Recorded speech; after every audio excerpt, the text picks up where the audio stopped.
दोस्तों, पहलगाम में हुए आतंकी हमले के बाद जब पूरा देश पाकिस्तान पर कार्रवाई की उम्मीद कर रहा था, तब भारतीय जनता पार्टी के भीतर एक ऐसा फैसला हुआ जिसने सबको पूरी तरह से चौंका दिया। जी हां, जातीय जनगणना का ऐलान। और यह कोई साधारण फैसला नहीं है दोस्तों, यह एक ऐसा राजनीतिक भूकंप है जिसने बीजेपी के अंदर हलचल मचा दी है।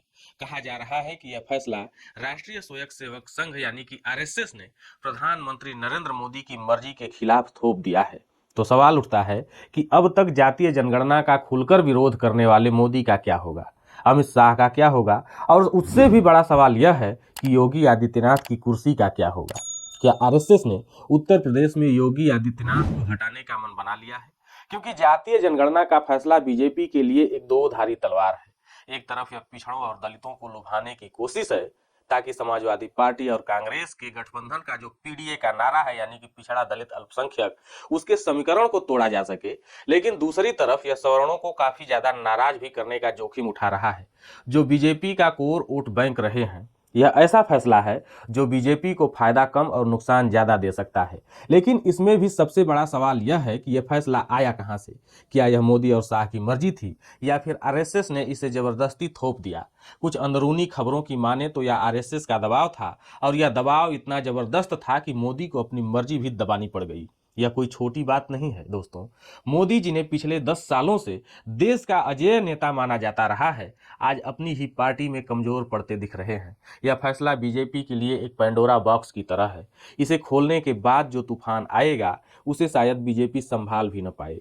आरएसएस, जो कि एक ब्राह्मणवादी संगठन है, हमेशा से बीजेपी का वैचारिक गुरु रहा है।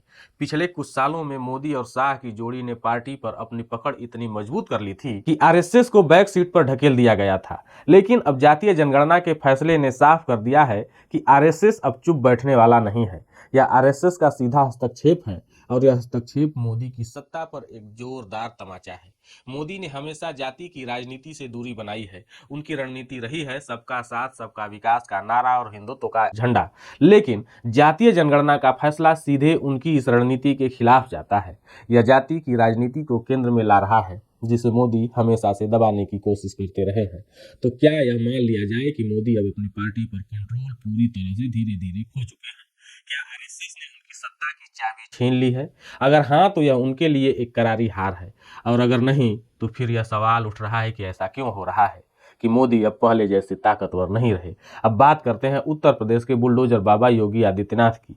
योगी एक ठाकुर नेता हैं और उनकी राजनीति कट्टर हिंदुत्व और सवर्ण समर्थन पर टिकी हुई है। लेकिन जातीय जनगणना का फैसला उनके लिए एक बुरा सपना बन गया है, क्योंकि यह फैसला ओबीसी और दलित वोटरों को मजबूत करेगा। और ये वही वोटर हैं जो 2024 के लोकसभा चुनाव में बीजेपी से पूरी तरह से छिटक गए थे। योगी की कुर्सी अब एक ढहते हुए किले की तरह दिख रही है। आरएसएस को लगता है कि योगी का नेतृत्व अब उत्तर प्रदेश में उतना प्रभावी नहीं है। 2024 में बीजेपी को यूपी में सिर्फ 33 सीटें मिली, जबकि एसपी कांग्रेस गठबंधन ने 44 सीटें जीत ली। यह एक करारा झटका था बीजेपी और योगी के लिए। और आरएसएस अब इस हार से सबक ले रहा है, और उनकी सोच साफ है। वोट तो पिछड़ों और दलितों का चाहिए, लेकिन कुर्सी पर ठाकुर नहीं बैठ सकते। यह सियासत का वह हिसाब है जो योगी के खिलाफ जा रहा है। अब यहाँ एक और सवाल उठता है कि क्या आरएसएस योगी को हटाकर किसी ओबीसी या दलित नेता को आगे लाएगा, जिसकी संभावना अब बहुत ज्यादा बढ़ गई है। क्योंकि अगर 2027 के विधानसभा चुनाव में बीजेपी को वापसी करनी है, तो उसे जातीय समीकरण को ठीक करना होगा, और इसके लिए योगी की कुर्सी की बलि चढ़ानी पड़ सकती है।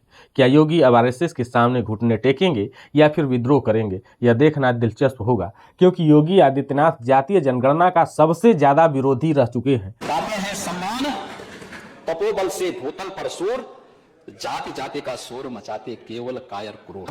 लेकिन अब उनको इसका समर्थन करते हुए ट्वीट करना पड़ा है, जिसमें उन्होंने लिखा कि 140 करोड़ देशवासियों के समग्र हित में आदरणीय प्रधानमंत्री श्री नरेंद्र मोदी जी के नेतृत्व में सीसीपीए द्वारा जातीय जनगणना को आगामी जनगणना में शामिल किए जाने का निर्णय अभूतपूर्व एवं स्वागत योग्य है। वंचित, पिछड़े और उपेक्षित वर्गों को सही पहचान और सरकारी योजनाओं में उनकी उचित भागीदारी दिलाने की दिशा में यह एक निर्णायक पहल है। आदरणीय प्रधानमंत्री जी का हार्दिक आभार, जिनके नेतृत्व में भाजपा सरकार ने सामाजिक न्याय और डेटा आधारित सुशासन को वास्तविकता में बदलने का यह ऐतिहासिक निर्णय लिया है। सोचिए, इसी को कहते हैं क्या से क्या हो गए देखते देखते। वहीं अगर बात अमित शाह की करें, तो गृह मंत्री अमित शाह को बीजेपी का चाणक्य कहा जाता रहा है। उनकी रणनीति ने पार्टी को कई राज्यों में और केंद्र में भी सत्ता दिलाई है। लेकिन जातीय जनगणना का फैसला शाह के लिए भी एक बहुत ही बड़ा झटका है।